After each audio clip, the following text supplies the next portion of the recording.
This is the Coins, Cashflow, and Conversations podcast. I am your host, Dakota Grady, sponsored by Upstate Essential Solutions. If you need help with accounting and taxes and personal finances, contact me today at dakotagrady.com. And yeah, let's get started. So today I got a guest, Miss actually Dr. Betty Speaks. Let me give her a little quick bio real quick, and then I'll let her tell y'all about what she does and who she is. Real quick, y'all. So Dr. Speaks is an esteemed educator and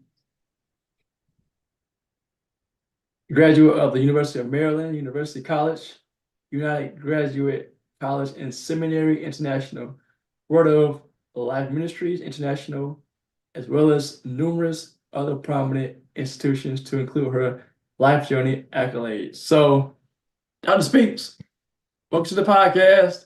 Hello, my friend. How are you? I'm Dr. fine. How about Dakota. you? I am good now. So, tell everybody about who you are and what you do, Dr. Speaks. Well, listen, I do have a lot of accolades. I am the one and only Dr. Betty Speaks. And I usually tell people when Betty speaks, no one else listens. That way they can remember my authentic name and not ask me, what's your real name? So that is my real name. And I tell you, I am retired from the United States Army. I have a lot of leadership skills that I now carry on based on my leadership skills in the Army. I'm the CEO and founder of A Life Change Now. Life meaning live intentionally for eternity. Now, why the word now? Because there's no other way. There are so many new opportunity of windows that are open, and that word now has so many other additional phrases. It's just an acronym that I currently use. And the reason I have a life change now, because in our life we have four major components, and I just instituted a fifth one.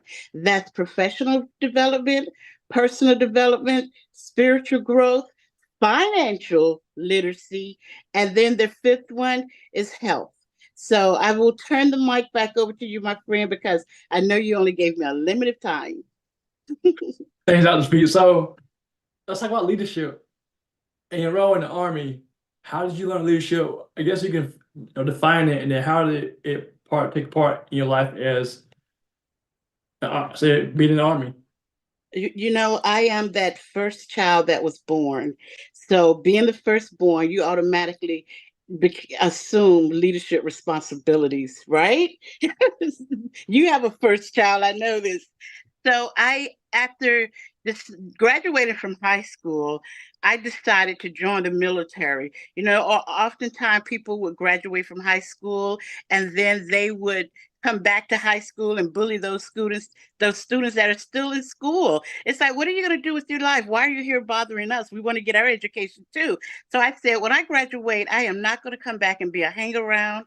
I want to go and do something with my life. My family didn't have the finances to send me to college. So, and I didn't have them upon graduating from high school. So that recruiter came to me and said, you can go and be all you can be in the Army. It's fun travel and adventure. So I'm thinking, okay, they're going to pay for your finances. They're going to pay for your room and board, and it went on and on and on. But little to say, I did not know what I had really signed up for. But that's when my leadership began. It's like joining the military, being in charge with soldiers that had never had leadership skills before, such as raising their siblings or being a part of an important role to their siblings. So I stepped out of my household by leading an example of taking care of myself and then learning how to save monies to purchase that first apartment or that first car, and knowing from there that I had to take hold of those life components, and financial literacy is definitely one of the key of them. Mm.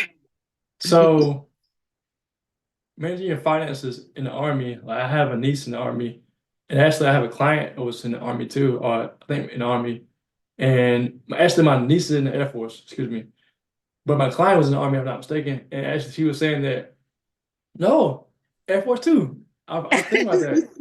So basically, my client was telling me that she didn't know how to handle her finances. And when she got out of the Army or the Air Force, excuse me, she didn't know she had to file taxes. Right.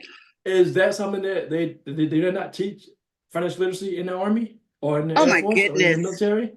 Of course, we have financial departments, you know. I would have loved to have been that young lady's supervisor, because as a supervisor, that's one of the things you do. You build community with your soldiers. You find out your soldiers, their health and welfare, how things are going at home, how are things with you. So you get counseled in the military on indebtedness, you know. If you owe someone money and you're not able to pay that, you can ask her if she ever got counseled for finances in the military, or have she known of one of the other soldiers that was counseled in the military based on their finances. So they do have a financial a financial program in the military, especially for those that get into debt. I mean, I could show you, we could talk more about that. And then we can get some of the veterans, because I'm a veteran too. And I love being a veteran because vets help vets. But yes, there is definitely a phenomenal program that's in the military. And I say all branches that's there to support those individuals that are seeking financial assistance and financial development. And I'm a living witness to that. Mm.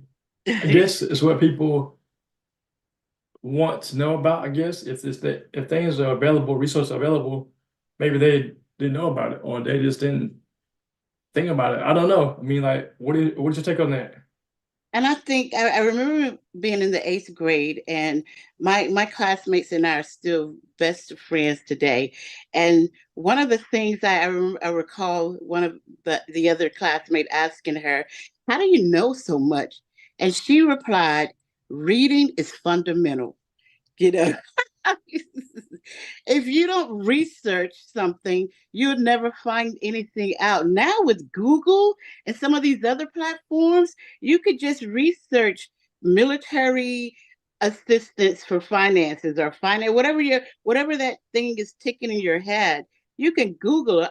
And then what's the other new app that's out there? AI, you know? There's so much information and resources out there that one can ask. One of the things is that as I retired from the military, I'm not sure about your clients. As you get more and more involved in the military and you assume leadership positions, you're educated on the things you need to teach your soldiers. And finances is one of them. So I would question her background. How far did she go? If she only spent 4 years or 3 years, why would her leader, and knowing that she was going to get out, then one would say, why would they waste their time on educating them when all they want to do is get the patch or get the teacher said, yes, I was in the military. So as you stay longer in and you attend more professional development schools in the military, you will learn more about how to take care of your soldiers, and especially how to take care of yourself while you're taking care of your country. Mm. So one key thing that you learn in the military regarding leadership, what's that one key that you learned that you implemented and executed on in your life? It's definitely community, civility. Those are like pet peeves for me. And then that, influencing others with hope, because when as just by being in the military, I was on both friendly and unfriendly territories. So, and that's what I can say about that. And people just go ahead and read into it. Just read into it. Yes, friendly and unfriendly territories. So when you influence another person with hope, help other people excel. When you influence another soldier with hope, help other people enjoy life. When you influence that other person with hope, help other people every day, you become an amazing leader. Look at you. I love your expression. That's what learning and becoming a professional leader is. You show up and you set the example. Honestly, it's just like you and I are both believers, and being believers, we try to follow the one and only image. So as a leader, you will want that soldier to follow your image, Thank you. Wow, I like that. It's dope. So, you have anything you want to leave with the audience before we close on the podcast? I do. I know this podcast was about coins, cash, and conversations, and then there's another C that I want to add that we could talk about that I do workshops on, and that's consumer rebellion, because my friend Dr. Dakota is all about finances. And when he tells you and a lot of people don't know about consumer rebellion, but I encourage them. I don't want to share that with them now, but I encourage you to Google that, even in yourself, because like I said, reading is fundamental. This is your mind. Don't waste it. You know that slogan, a mind is a terrible thing to waste. Check out coins, cash, and conversations, and then check out that important word that's all over America today. It's consumer rebellion. And also that I appreciate being on your show today. If you don't live any other way in your life, live it intentionally for eternity. Like that. Dr. Betty, how can people find out about you online, social media, your website? You ask so many good questions. And this is not even rehearsed. The thing about it, I always tell people you can Google me, and I'm the one that's this color. You just Google Betty Speaks, and again, he's laughing at me. Stop it. And I have a website, bettyspeaks.com. You can leave comments there and ask me if you want to know any more about cash coins, conversations, and consumer rebellion. Or if you want to know anything about one of the components that I spoke on today, that's professional development, personal development, spiritual growth, financial literacy, and then I have a personal health coach. So that is implemented in my life as well. Just go to my website, my website, bettyspeaks.com, and type in the comments there that, hey, I want to know how I can get on Dr. Dakota's show too. Dr. Betty, thank you for your time. Thank you, my friend. Take care. This is the Coins, Cashflow, and Conversations podcast. I am your host, Dakota Grady, sponsored by Upstate Essential Solutions. Contact me today at dakotagrady.com.